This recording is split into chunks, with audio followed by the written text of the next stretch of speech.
Auto ketar-ketir di bulan Maret saat pelatih Bulgaria Alexander Dimitrov mulai merinding menghadapi Garuda era John Hartman. Ini tentang menghadapi tim yang sedang lapar, tim yang tak punya beban sejarah, tapi punya obsesi masa depan. Tim paling ambisius menuju Piala Dunia saat ini. Bikin malu lagi Harimau Malaya. Ditolak mentah-mentah FIFA. Ambisi FIFA Malaysia masuk FIFA Series Indonesia berakhir tragis di balik isu naturalisasi. Tampaknya tak rela melihat Indonesia melangkah sendirian di panggung internasional. Efek John Hartman mengguncang Asia. Kim Sang-sik kehilangan fokus. Vietnam tersungkur 0-3 dari Cina di Piala Asia U23. Timnas Indonesia jadi pusat perhatian. Asia Tenggara khawatir akan kekuatan Garuda Muda di tangan John Hartman. Alhamdulillah, misi rahasia John Hartman dimulai. Koneksi Eropa dikerahkan demi wujudkan Dream Team Timnas Garuda. Jairo Redewald kembali diajukan naturalisasinya dibantu dengan koneksi tim Eropa John Hartman. Simak fakta selengkapnya berikut ini.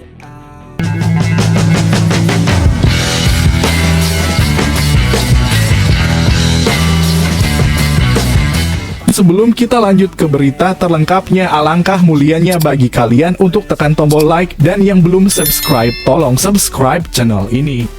Auto ketar-ketir di bulan Maret saat pelatih Bulgaria Alexander Dimitrov mulai merinding menghadapi Garuda era John Hartman. Ini tentang menghadapi tim yang sedang lapar, tim yang tak punya beban sejarah, tapi punya obsesi masa depan. Tim paling ambisius menuju Piala Dunia saat ini. Di atas kertas, Bulgaria seharusnya melangkah dengan dada membusung. Peringkat FIFA mereka jauh lebih baik, pengalaman internasional lebih panjang, dan tradisi sepak bola Eropa Timur bukan kaleng-kaleng. Namun menjelang ajang FIFA Series bulan Maret, suasana di kubu Bulgaria justru berubah tegang. Pelatih mereka, Alexander Dimitrov, dikabarkan mulai auto ketar-ketir ketika harus menatap satu lawan yang tak terduga, Timnas Indonesia. Nama Indonesia kini tak lagi sekadar pelengkap jadwal uji coba. Garuda telah menjelma menjadi simbol ambisi, keberanian, dan mimpi besar menuju Piala Dunia. Dan justru disitulah letak kegelisahan Dimitrov. Bagi Dimitrov, menghadapi Indonesia bukan lagi soal perbedaan ranking. Ini tentang menghadapi tim yang sedang lapar, tim yang tak punya beban sejarah tapi punya obsesi masa depan. Tim paling ambisius menuju Piala Dunia saat ini, demikian bisik-bisik yang beredar di kalangan staf Bulgaria, sebuah label yang terdengar berlebihan namun semakin terasa nyata. Indonesia datang dengan wajah baru, bukan hanya soal seragam dan formasi, tetapi identitas. Deretan pemain berkualitas Eropa kini menjadi tulang punggung. Nama-nama yang terbiasa menghadapi pressing keras, tempo tinggi, dan atmosfer stadion modern. Mereka bukan lagi pemain yang hanya kuat di Asia Tenggara, melainkan individu yang sudah mencicipi kerasnya sepak bola Eropa.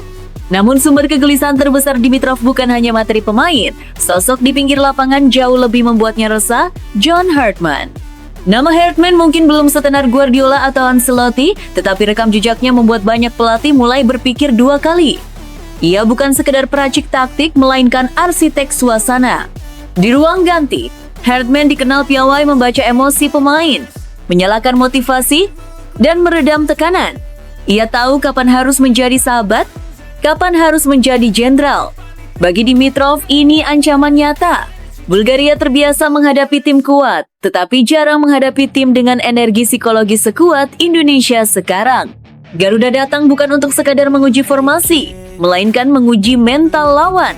Yang membuat situasi semakin mengerikan adalah gaya bermain yang mulai terbentuk. Di bawah Hartman, Indonesia diprediksi tampil agresif, berani menekan sejak awal, dan disiplin dalam transisi. Bukan lagi tim yang menunggu kesalahan lawan, tetapi tim yang memaksa kesalahan itu muncul. Dimitrov sadar, satu momen lengah bisa berakibat fatal, satu kesalahan koordinasi bisa berubah menjadi gol cepat. Dan menghadapi tim yang percaya diri, gol cepat seringkali berarti kehancuran mental. Ironisnya, justru status underdog Indonesia membuat mereka semakin berbahaya. Mereka bermain tanpa beban, sementara Bulgaria memikul ekspektasi sebagai tim dengan ranking lebih tinggi. Tekanan publik, media, dan federasi bisa menjadi musuh terbesar Dimitrov sendiri.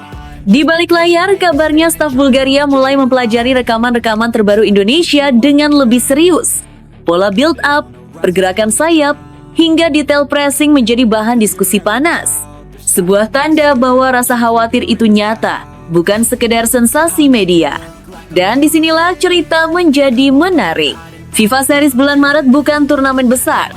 Tidak ada trofi prestisius, tidak ada sorotan dunia seperti Piala Dunia atau Euro. Namun bagi Indonesia ini adalah panggung pembuktian. Bagi Bulgaria, ini bisa menjadi mimpi buruk jika salah langkah. Pertemuan ini bukan lagi soal siapa lebih tinggi rankingnya. Ini tentang dua filosofi yang bertabrakan, tradisi Eropa yang mapan melawan ambisi Asia yang sedang meledak. Alexander Dimitrov mungkin tak akan mengaku takut di depan kamera. Senyum profesional tetap terpasang, kata-kata diplomatis tetap mengalir. Namun di ruang analisis, di balik papan taktik, satu hal sulit disangkal.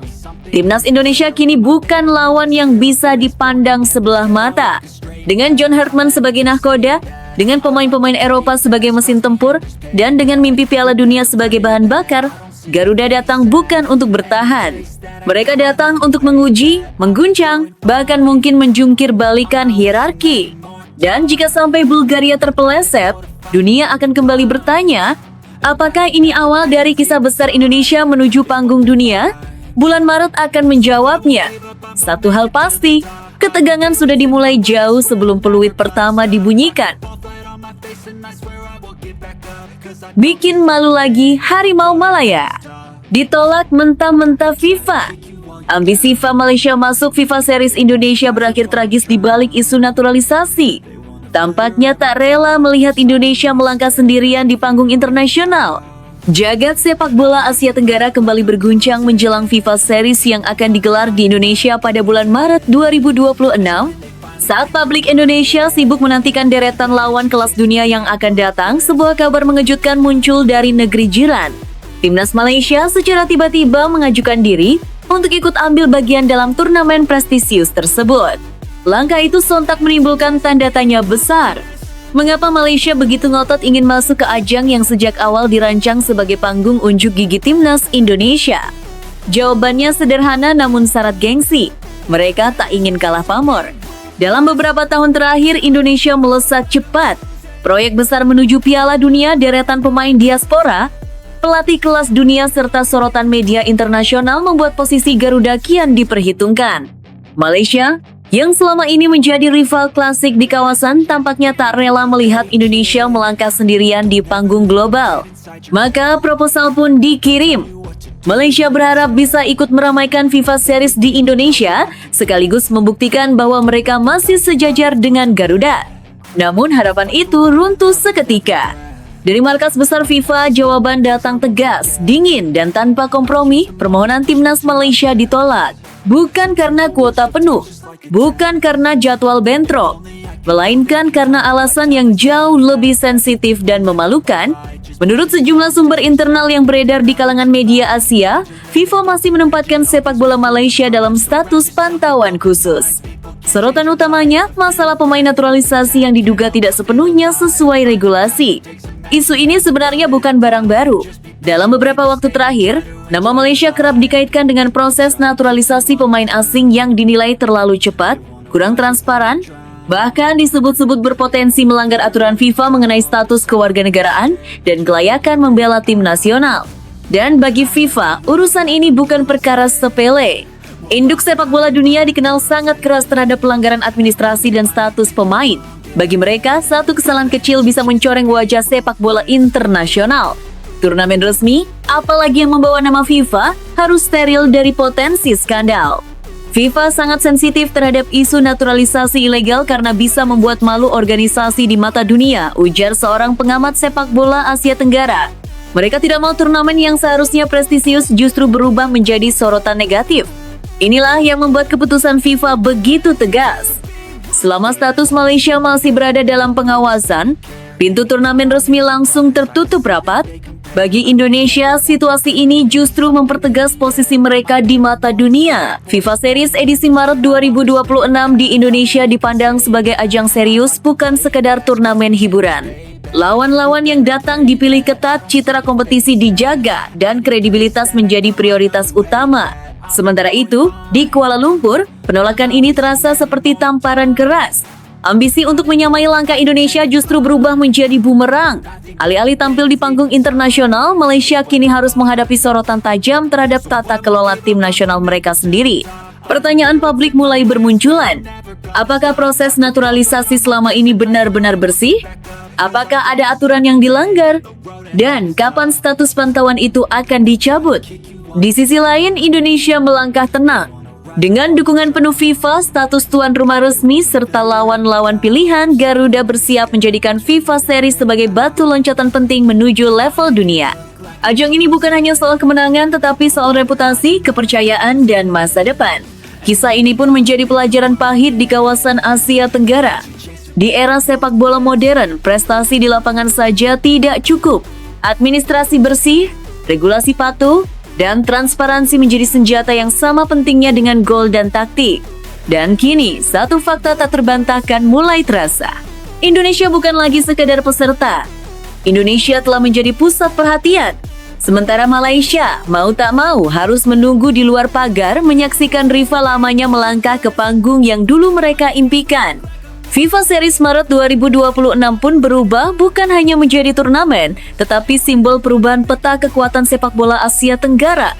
Namun tunggu dulu, setelah admin telusuri secara mendalam bahwa berita di atas adalah karangan belaka dan hoax, ini sebagai edukasi supaya penonton lebih jeli dalam memilih berita. Efek John Herdman mengguncang Asia. Kim Sang-sik kehilangan fokus. Vietnam tersungkur 0-3 dari Cina di Piala Asia U23. Timnas Indonesia jadi pusat perhatian. Asia Tenggara khawatir akan kekuatan Garuda Muda di tangan John Herdman. Kedatangan John Herdman sebagai pelatih baru Timnas Indonesia benar-benar menciptakan gelombang besar di sepak bola Asia. Bukan hanya mengubah wajah permainan Garuda, tetapi juga mengguncang psikologi para rival.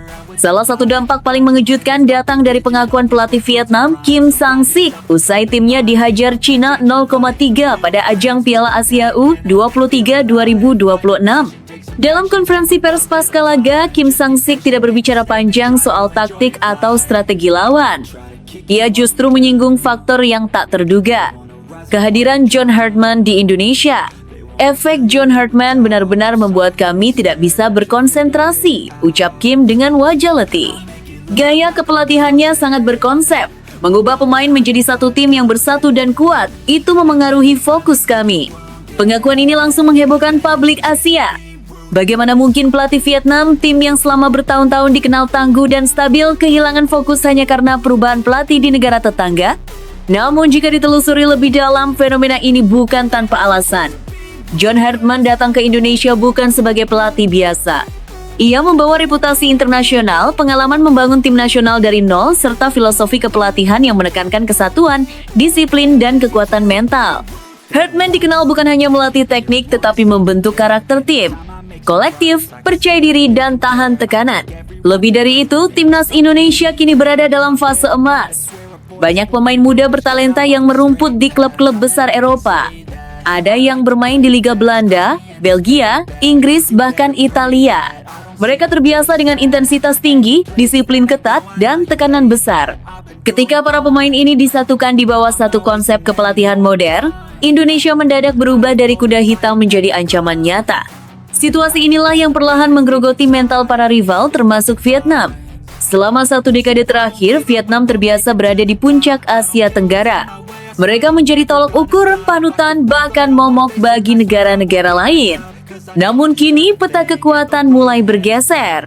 Dalam pengakuan lanjutan, Kim Sang-sik menjelaskan bahwa perubahan di Indonesia sering menjadi topik diskusi internal timnya.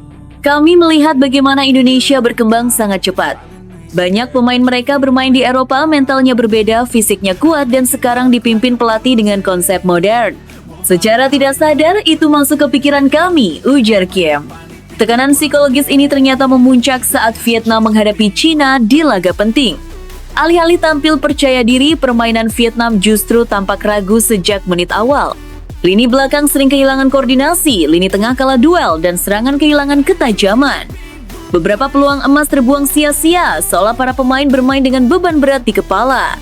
Cina, yang tampil lebih tenang dan terorganisir, memanfaatkan situasi tersebut. Gol pertama tercipta dari kesalahan antisipasi bek Vietnam. Gol kedua lahir dari transisi cepat yang gagal dihalau, dan gol ketiga seakan menjadi penegas bahwa malam itu bukan milik Vietnam. Skor 0,3 pun terpampang di papan, hasil yang mengejutkan banyak pihak. Para analis sepak bola Asia menilai kekalahan ini bukan sekedar soal perbedaan kualitas, melainkan cerminan rapuhnya mental. Konsentrasi yang terpecah, tekanan berlebih, serta bayang-bayang rival baru yang semakin kuat membuat Vietnam tampil jauh di bawah standar. Di sisi lain, di Indonesia, kabar ini disambut dengan euforia tersendiri. Banyak pendukung melihat pernyataan Kim Sang-sik sebagai pengakuan tak langsung atas kebangkitan Garuda. Untuk pertama kalinya dalam waktu lama, Indonesia bukan hanya diperhitungkan karena semangat, tetapi ditakuti karena kualitas dan konsep. Dulu kita selalu membandingkan diri dengan Vietnam dan Thailand. Sekarang mereka yang mulai memikirkan kita, ujar seorang pengamat sepak bola nasional. Alhamdulillah, misi rahasia John Herdman dimulai. Koneksi Eropa dikerahkan demi wujudkan Dream Team Timnas Garuda. Jairo Riedewald kembali diajukan naturalisasinya dibantu dengan koneksi tim Eropa John Herdman. Simak fakta selengkapnya berikut ini. Jagat sepak bola nasional kembali berguncang. Belum genap setahun menangani timnas Indonesia, John Herdman sudah membuat gebrakan besar yang langsung mengundang decak kagum dan rasa penasaran publik. Kali ini bukan soal taktik, bukan pula soal formasi, melainkan sebuah misi strategis yang berpotensi mengubah wajah Garuda secara drastis. Targetnya jelas, namanya besar, dampaknya bisa luar biasa. Jairo Riedewald. Ya, gelandang berkelas Eropa yang sempat menjadi mimpi tertunda, kini kembali masuk radar. Proses naturalisasi yang sebelumnya terhenti, kini dikabarkan akan dihidupkan kembali dan dalangnya tak lain adalah John Herdman sendiri. Yang membuat cerita ini semakin heboh, Herdman tidak bergerak sendirian. Ia menggunakan jaringan, relasi, dan koneksi kuatnya di Eropa untuk membantu langsung PSSI membuka kembali pintu yang sempat tertutup rapat. Saya akan memperjuangkannya, ujar Herdman kepada orang-orang terdekatnya. Ini demi membentuk Dream Team Timnas Indonesia tahun 2026. Kalimat itu sontak menjadi bahan perbincangan panas. Bukan tanpa alasan. Nama Riedewald bukan pemain sembarangan. Mantan pilar Ajax Amsterdam, ex-penggawa Crystal Palace, serta pemain dengan pengalaman panjang di Premier League. Levelnya jelas di atas rata-rata pemain Asia Tenggara. Dan Herdman tahu betul, jika Indonesia benar-benar ingin melompat kelas, mereka butuh sosok seperti ini. Sejak resmi menukangi Garuda, Herdman memang tak pernah menutupi ambisinya. Target Piala Dunia bukan sekadar slogan. Baginya, Indonesia harus dibangun sebagai tim modern, kuat secara fisik, matang secara taktik, dan bermental Eropa. Namun satu syarat mutlak, materi pemain harus naik level. Disinilah Riedewald menjadi potongan puzzle yang sangat krusial. Sumber internal PSSI menyebutkan bahwa Herdman aktif melakukan komunikasi langsung dengan pihak pemain, agen, bahkan beberapa federasi di Eropa. Ia memanfaatkan reputasinya sebagai pelatih berpengalaman internasional untuk meyakinkan semua pihak bahwa proyek Indonesia bukan proyek main-main. Indonesia sekarang proyek serius, ujar seorang pejabat PSSI. Dan Herdman adalah jembatan emas ke sepak bola Eropa. Lebih dari sekedar rekrutmen, misi ini adalah simbol perubahan. Selama bertahun-tahun, naturalisasi sering berjalan lambat, penuh drama dan syarat polemik. Kini, dengan Herdman di garis depan, proses itu mulai terasa lebih terarah, lebih profesional, dan lebih visioner. Yang membuat publik semakin merinding adalah konsep besar yang disiapkan. Dream Team 2026. Bukan hanya Riedewald. Herdman disebut sedang memetakan beberapa nama lain keturunan Indonesia di Eropa. Pemain muda, pemain prime, bahkan pemain yang masih aktif di liga top. Semuanya disusun dalam peta besar menuju satu tujuan. Menjadikan timnas Indonesia kekuatan baru Asia, bahkan penantang serius di level dunia. Di ruang ganti, perubahan sudah terasa. Para pemain lokal dikabarkan sangat antusias. Mereka sadar kehadiran pemain kelas Eropa bukan ancaman, melainkan tantangan untuk naik level. Standar latihan naik, tempo meningkat, dan profesionalisme mulai menjadi budaya. Inilah yang membuat Herdman begitu percaya diri. Ia bukan hanya membangun tim, tetapi membangun mental juara. Saya ingin Indonesia punya tim yang ditakuti, bukan dikasihani, kata Herdman dalam salah satu pertemuan internal. Dan jika Riedewald benar-benar resmi berseragam merah putih, dampaknya bisa langsung terasa. Lini tengah Indonesia akan berubah total. Distribusi bola lebih rapi, tempo lebih terkontrol, dan stabilitas permainan meningkat drastis. Lebih dari itu, pesan ke dunia akan sangat jelas. Indonesia serius. Indonesia siap naik kelas. Di saat negara-negara Asia Tenggara lain masih sibuk berbenah, Indonesia justru sudah bergerak lebih jauh langsung ke jantung sepak bola Eropa. Kini, publik hanya menunggu satu hal, keputusan akhir. Apakah misi Herdman akan berhasil? Apakah Ridewol akan menjadi kepingan emas terakhir? Dan apakah Dream Team 2026 benar-benar akan lahir? Satu hal tak terbantahkan, era baru Timnas Indonesia sudah dimulai. Dan di balik semua gebrakan itu, satu nama berdiri di garis depan dengan visi besar dan keberanian luar biasa. John Herdman, arsitek mimpi Garuda menuju dunia. Namun tunggu dulu. Setelah admin telusuri secara mendalam bahwa berita di atas adalah karangan belaka dan hoax, ini sebagai edukasi supaya penonton lebih jeli dalam memilih berita. Malam kelam City di Norwegia. Dipermalukan Bodo. Glimt skor 3-1, tiket 16 besar terancam lewat playoff. Efek kekalahan di derby Manchester rupanya belum menguap dari tubuh Manchester City. Rabu dini hari 21,1/2026, City kembali menelan pil pahit setelah dipermalukan Bodo Glimt 1-3 pada matchday ke-7 fase Liga Champions di Aspire Stadion Bodo. Bukan hanya kalah, gawang City sudah bobol 3 kali sebelum sempat bernapas lega. Kasper Høeg mencetak 2 gol cepat pada menit ke-22 dan 24, disusul Jens Hauge pada menit ke-58. City baru memperkecil ketertinggalan lewat Ryan Cherki 2 menit berselang. Situasi makin berat ketika Rodri menerima kartu kuning kedua di menit ke-62, hanya semenit setelah kartu pertamanya. Meski masih bertahan di peringkat 7 dengan 13 poin, posisi City rawan tergeser. Jika Atalanta, Atletico Madrid, atau Liverpool menang, peluang lolos langsung ke 16 besar kian menipis dan City harus menempuh jalur playoff. Mereka wajib menang atas Galatasaray sambil berharap rival terpeleset. United lebih baik dari kami. Dan hari ini Bodo Glimt juga membuktikannya. Kami harus bangkit, ujar Pep Guardiola. Kekalahan ini memperpanjang tren buruk City di awal tahun, hanya 2 kemenangan dari 7 laga, tertinggal 7 poin dari Arsenal di Premier League. Menurut Anda, mampukah City bangkit dan menghindari jalur playoff? Tulis pendapat Anda di kolom komentar. Dominic Solanke, kunci baru City. Inilah alasan mengapa transfer ini wajib terjadi. Manchester City kembali dikaitkan dengan perburuan striker anyar demi memperkuat lini depan musim depan.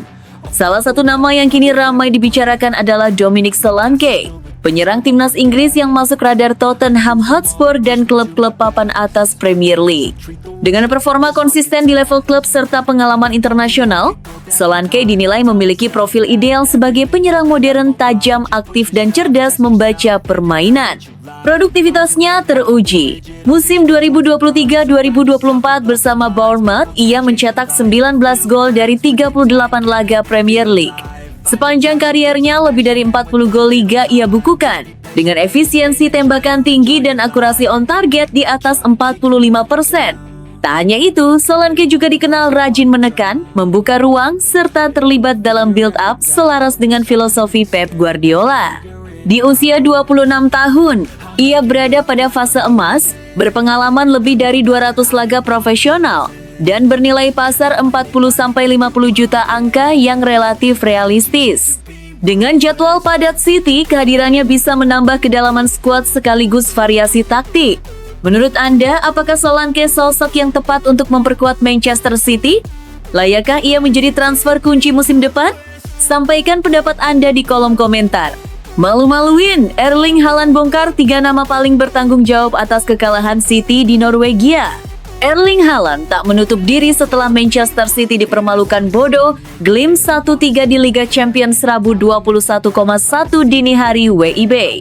Striker asal Norwegia itu secara belak-belakan menyebut dirinya bersama 3 bintang senior City sebagai pihak paling bersalah atas hasil yang ia sebut malu-maluin. Datang dengan status unggulan, pasukan Pep Guardiola justru tampil tertekan sejak awal. Pertahanan City rapuh dan kebobolan 2 gol cepat pada menit ke-22 dan 24 lewat sundulan Kasper Høeg yang lolos tanpa kawalan. Kesalahan bek muda Max Alline kembali membuka jalan bagi Hulk mencetak gol keduanya. City kehilangan ritme dan kesulitan keluar dari tekanan. Petaka berlanjut saat Jens Peter Hauge melepas tembakan dari luar kotak penalti pada menit ke-58. City sempat membalas lewat Ryan Cherki, namun kartu merah Rodri menutup peluang bangkit. Kepada TNT Sports, Haaland menegaskan tanggung jawab ada di pundak pemain senior, dirinya, Rodri, Donnarumma, dan Reijnders. Ia juga mengakui kegagalannya mencetak gol serta meminta maaf kepada para supporter. Kami Manchester City, kami tak boleh terbiasa kalah, ini memalukan, tegasnya. Menurut Anda siapa yang paling bertanggung jawab atas kekalahan ini? Apakah City masih mampu bangkit di fase berikutnya? Tulis pendapat Anda di kolom komentar. Manchester City kalah lagi, Pep Guardiola serukan kebangkitan mental pemain The Citizens. Laga berikut harus menang, tidak ada kata lain. Manajer Manchester City Pep Guardiola meminta anak asuhnya untuk tidak larut dalam kesedihan usai kalah dari Bodo Glimt. Ia meminta pasukan The Citizens untuk lekas bangkit dari keterpurukan ini. Komentar ini diberikan Pep seusai Manchester City bertandang ke Norwegia untuk berhadapan dengan Bodo Glimt. Di laga ini, The Citizens dipermalukan tuan rumah dengan skor cukup telak 3-1. Kekalahan ini menjadi kekalahan kedua beruntun yang diraih The Citizens. Di akhir pekan kemarin, Manchester City kalah di kandang rival kota mereka, Manchester United dengan skor 2-0. Pep menilai timnya tidak boleh membiarkan momentum negatif ini berlanjut. Kami harus bangkit dengan segera, buka Pep dalam wawancaranya di laman resmi Manchester City. Pep menyebut bahwa Manchester City tidak perlu meratapi hasil-hasil buruk yang didapatkan mereka belakangan ini. Ia menyebut kini The Citizens harus lekas bangkit dari keterpurukan yang ada dan fokus ke pertandingan-pertandingan berikutnya.